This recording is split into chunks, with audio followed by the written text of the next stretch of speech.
All truth passes through 3 stages. First, it is ridiculed. Second, it is violently opposed. Third, it is accepted as being self-evident.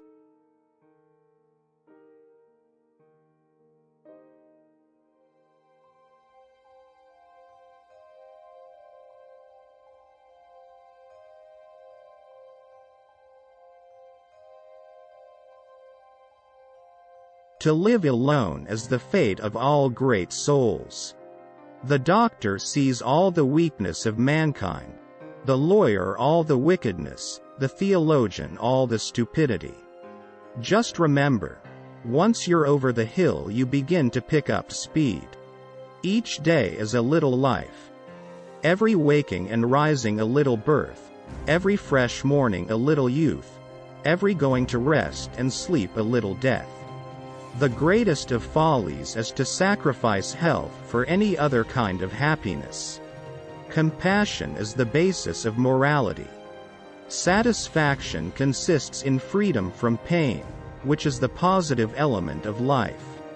I've never known any trouble that an hour's reading didn't assuage. Great men are like eagles, and build their nest on some lofty solitude. After your death you will be what you were before your birth.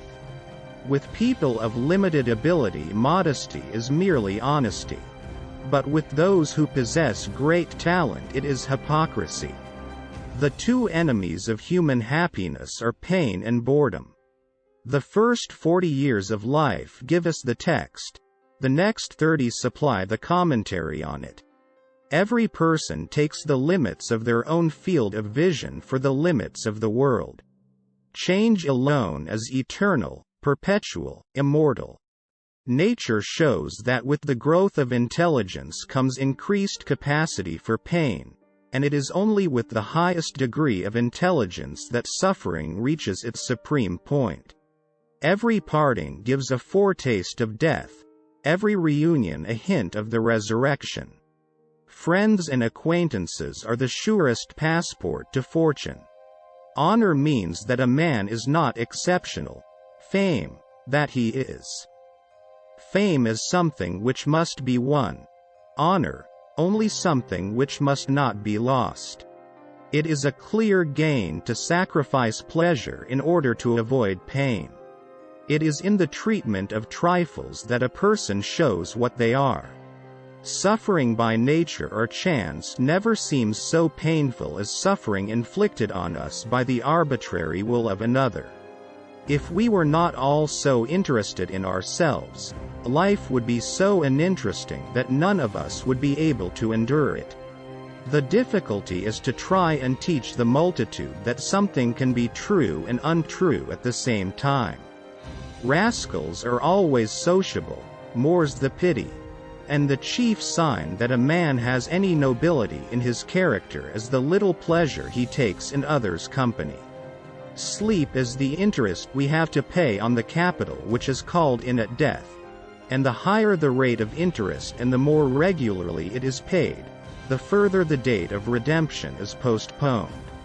A man's face as a rule says more, and more interesting things, than his mouth, for it is a compendium of everything his mouth will ever say, in that it is the monogram of all this man's thoughts and aspirations.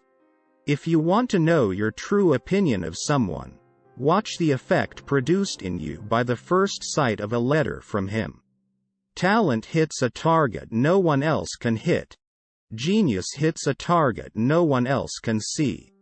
A man can be himself only so long as he is alone. And if he does not love solitude, he will not love freedom, for it is only when he is alone that he is really free. A man can do what he wants, but not want what he wants. The more unintelligent a man is, the less mysterious existence seems to him. Money is human happiness in the abstract. He, then, who is no longer capable of enjoying human happiness in the concrete devotes himself utterly to money. Men are by nature merely indifferent to one another, but women are by nature enemies. They tell us that suicide is the greatest piece of cowardice. That suicide is wrong.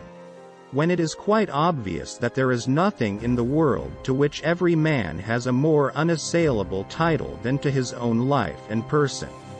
Every man takes the limits of his own field of vision for the limits of the world. The discovery of truth is prevented more effectively, not by the false appearance things present and which mislead into error, not directly by weakness of the reasoning powers, but by preconceived opinion, by prejudice. Religion is the masterpiece of the art of animal training, for it trains people as to how they shall think. There is no doubt that life is given us, not to be enjoyed, but to be overcome, to be got over. Wealth is like seawater. The more we drink, the thirstier we become, and the same is true of fame. Buying books would be a good thing if one could also buy the time to read them in. But as a rule the purchase of books is mistaken for the appropriation of their contents. Willpower is to the mind like a strong blind man who carries on his shoulders a lame man who can see. Politeness is to human nature what warmth is to wax. The wise have always said the same things, and fools, who are the majority, have always done just the opposite. Almost all of our sorrows spring out of our relations with other people. Hatred is an affair of the heart, contempt that of the head. Music is the melody whose text is the world. Reading is equivalent to thinking with someone else's head instead of with one's own.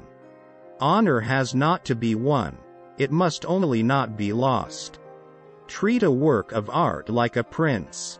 Let it speak to you first.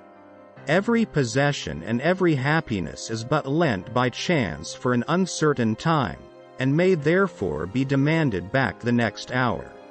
We forfeit 3/4 of ourselves in order to be like other people.